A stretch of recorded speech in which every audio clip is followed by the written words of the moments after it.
Hello and welcome back to the Cup Council. I hope everyone's having a fantastic day. If you are, then please leave it in the comment section below.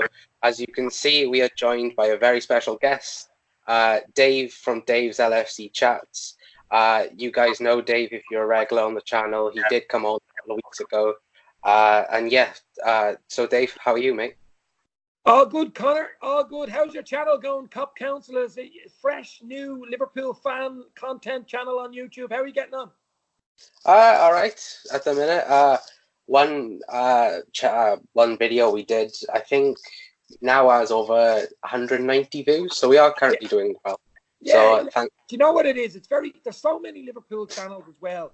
It's very hard to get subs, I find. It's very hard to get subs. But listen, if I can help you, I will. There we go, guys. So this is going to be our match reaction to Liverpool beating Genk by 4-1. In what was a very pleasing game for me, at least. What did you think about the game in general, mate? Okay, well, there's a few things. Firstly, obviously, we needed to win the game. Genk, I thought Genk were Gank, but they weren't as Gank as I thought they were going to be. They actually were okay, but I think a lot of that was down to the fact that we played a really, really attacking side, especially in midfield. We'd never played that midfield before. Naby Keita, Fabinho, and the Ox, we'll talk about them in a minute, but it just exposed us at the back a bit. Plus, we had Trent and Matip out as well, which didn't help. But 4-1 away from home, I don't care who you're playing. In the Champions League, it's a great result. We needed the 3 points. And with Salzburg losing to Napoli as well, we've Genk at Anfield. To be honest, we'll beat them fairly well, I think, at Anfield. And we'll be more or less through, especially if Napoli beat Salzburg in Napoli. We're nearly through. We probably only need a point after that. Last night, Naby shone for me in midfield. I was delighted to see him. I'm just hoping he can get a run of games and stay injury-free, because look what we're missing. Look at that midfield, Red Bull lubrication that we're missing. And, of course, Oxlade-Chamberlain. Oh, my God. Not only the first goal. Actually, the first goal reminded me of the City goal that he got in the Champions League. Yeah. The few seasons ago, where he broke and hit it early on just outside the box. It went into the corner. But the second goal, OMG, world-class finish, wasn't it? Yeah, absolutely. So we'll start with one of the goals. Obviously, you did say Ox did score. And like you said, that goal, for me, like you just said, reminded me quite a lot of that Man City goal. And that Man City goal was his last ever goal for Liverpool until last night. And it's just really happy to just see him scoring again and being in the team. And when the team sheet come out and I saw that midfield 3, I don't know about you, but a smile just like come upon my face, and I was just so happy to finally see this midfield 3. The first thing I seen, I did a few Twitter things about it, and I said, "Wow, now that's what I call lubrication in the midfield." It was like I couldn't believe it. It's an unusual, as I say, I did it a bit today in another video. I was saying that I don't think Klopp would play it a lot this season, because of the very fact it leaves us open at the back because we're too attacking. It's like having 5 attackers, really. Okay, yeah. Fabinho can sit back, but I mean, Naby will go forward, Ox will go forward, the front 3, and then you've Trent, then you've got Robbo. Eventually, like those fullbacks, you'll have too many going forward. It'll leave yourself open too much. I think he'll revert back to the famous 3 against Spurs the weekend. I don't think he'll play the same team. Although you could play Ox in there with Gini, maybe, and Fabinho, or you could play Naby, Gini, Fabinho. But I don't think you'd play that 3 again. Maybe the League Cup or something. Not in the Champions League. I doubt it. Yeah, I agree with you in the sense that, yeah, it does leave you a bit open. And I think in the first half anyway, we did leave ourselves quite a bit open. Yeah. And they did go on to score. Like, I think people are forgetting that they did go on and score, but luckily it was offside. Did you think when they did score that, did you think that we needed a bit of change in the midfield and a little bit of kicking in the game? Not really, no. I just thought we were a bit lethargic at the back. Maybe we thought we just turned up and beat them. Maybe it was a bit overconfident. I mean, realistically, Liverpool, European champions, should be beating Genk home and away all day long. I mean, really, come on, let's be. They're 6th in the Belgium league. Yeah. They haven't been good. They were brilliant last season. They won the league last year. and they won the cup. I think they did the double last year. Now, I know it's the Belgium league, but you know what I mean? Any team come up in the Champions League is usually half decent, but yeah, we should be beating them. But I don't think we were in first gear most of the tournament, most of the game anyway. And any time we did go into first gear, it showed, and we got chances, really. You know, I think we could have stepped it up if we really had to step it up. Yeah. Yeah. Oh, yeah, I agree with that. I think that there was a few, well, we could have been 3-1 up in the first half alone. So it's like you said, could have just stepped up a gear and then Liverpool just score. So first half then was pretty much a boring half a little bit. So then we'll go on to the second goal of the game, and what a goal from Alex Oxlade-Chamberlain, just outside of the foot. It was about 25 yards out. Yeah, well, about 20. He was on the edge of the area, but you wouldn't even try that in five-a-side. You wouldn't even be trying it, like. No, and a little bit of cheeky. I called it like a cheeky flick to the guys, but like, yeah, just seeing him scoring and that, it's just it's so nice for like the hard work that he's put in. And you know, last season I think a few players said that he was there as a reminder to them of giving them confidence in that. Now it's happily that he can show it on the pitch. Yeah. The thing for me is, now, hopefully he can get a run of games. Now, will Klopp start them on Sunday against Spurs? I don't think so. To be honest, he's had such a long injury. He's been out for so long. I don't know whether he's ready for 2 starts in a row. Plus, they play Arsenal, I think, on the Wednesday week in the League Cup. And his old team, I'd say he might start in that. So it'd be good to come on last 20 against Spurs, though. I mean, that's what I'm talking about. The fringe players in the last week or two have been brilliant. You had Lallana in pyjamas coming on, scoring that equaliser against United. He looked fresh. He looked no moaning. He hasn't been playing in a long time, but he looked like he'd never been away.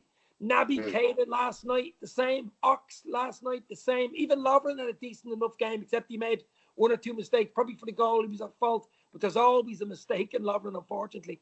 But you know what I mean? So even to be honest, even Alisson in Wonderland made a very good save last night. I don't know whether you've seen it. Remember, the one was a rebound and he made a good. Even that difference, some of his balls, some of his quick decisions. It's great to have him back. But I mean, this is the thing as well, Connor, I wanted to say today. We are spoiled rotten at the moment. In the last 2-3 seasons, we've been given out about Liverpool letting in goals, letting in a goal and winning 4-1 away from home in the Champions League. We're giving out about missing chances. We're winning games. Okay, we didn't win against United, but we won 8 games up to that. We won the League Cup game.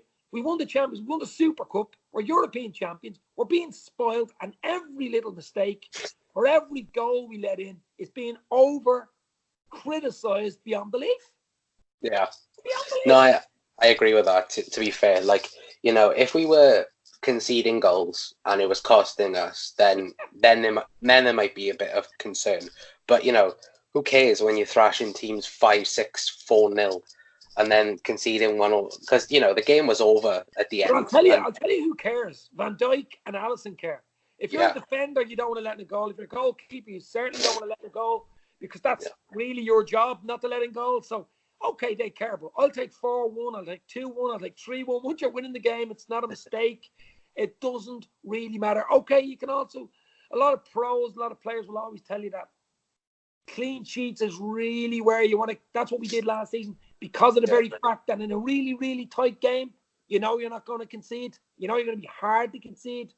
And to be honest, even if you're 4-5, 6-0 up, you shouldn't be turning off either. So I can understand 2 sides of the coin, but at the moment, I'm certainly not worried. Not worried about it.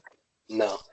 One other thing I wanted to get your opinion on is obviously Mane and Salah. Like, I know a lot of mainstream media are criticising them and saying that they're both selfish and they're both not giving enough chances for one another.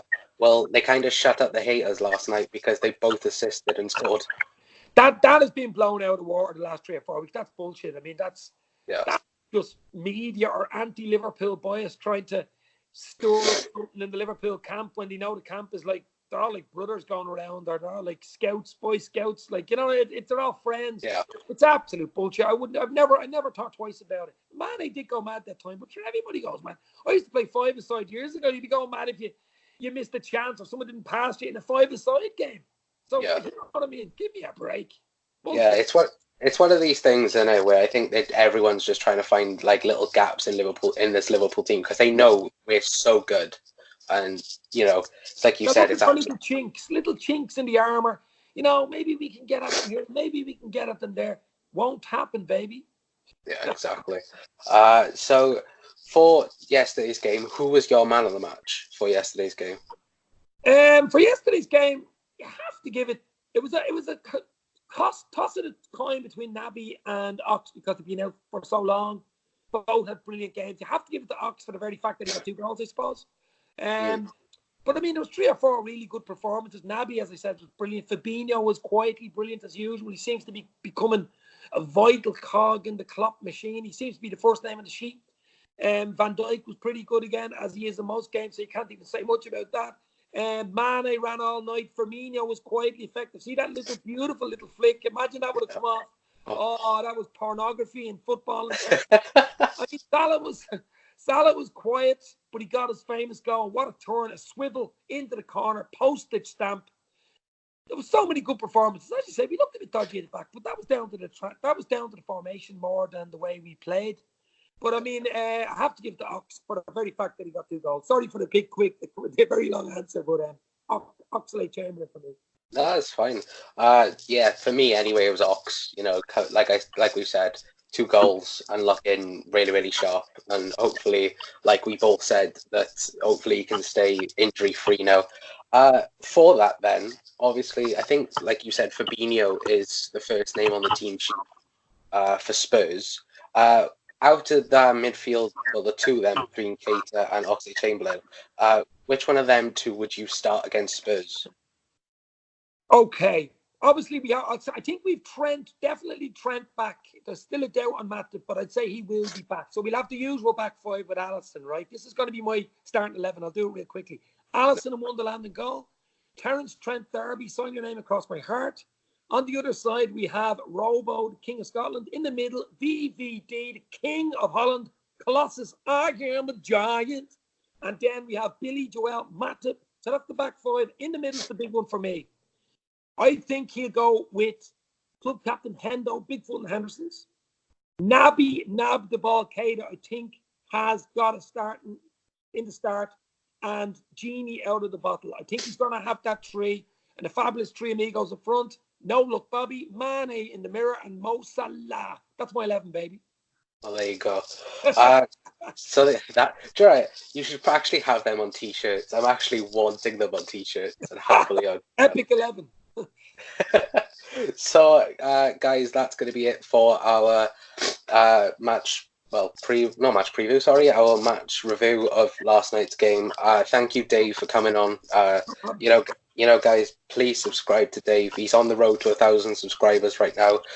If you are new to the channel, obviously, please subscribe to us first before you go over to Dave. All of Dave's links will be in the description down below, like always. Any last thing you've got to say, Dave? Yeah, what's your prediction for Sunday? We have a good record against Spurs. We beat them in the Champions League final, beat them in did a double last year in the league. We're all tight games, really. I mean, they could have went either way. All of them. Even the Champions League final, remember, was tight up until Origi scored. But I think we're in a good place. They beat Red Star 5-0 in the week, in the Champions League, which was good for them. But I still think they're not great at the back. I think we'll beat them 2-0. Yeah, a 2-0 is a solid scoreline. I'm actually going to agree with that. I'm going to go 2-0. I think that they are going to want to come and, well, obviously beat us because we beat them in the Champions League. And I think what also happened last year at Anfield in the last minute with Lloris making that mistake. And I think that they're going to want to come and play against us. But then I think our team at the minute is way better than Spurs. But we will have a match preview for the Tottenham game on the channel. But yeah, thank you so much, Dave, for coming on. It's really a pleasure to have you on. No problem, bro. Get over that cold you have.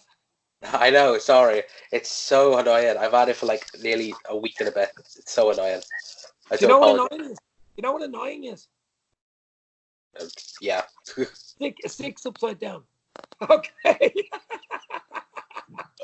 Jesus. That's brutal. That's brutal.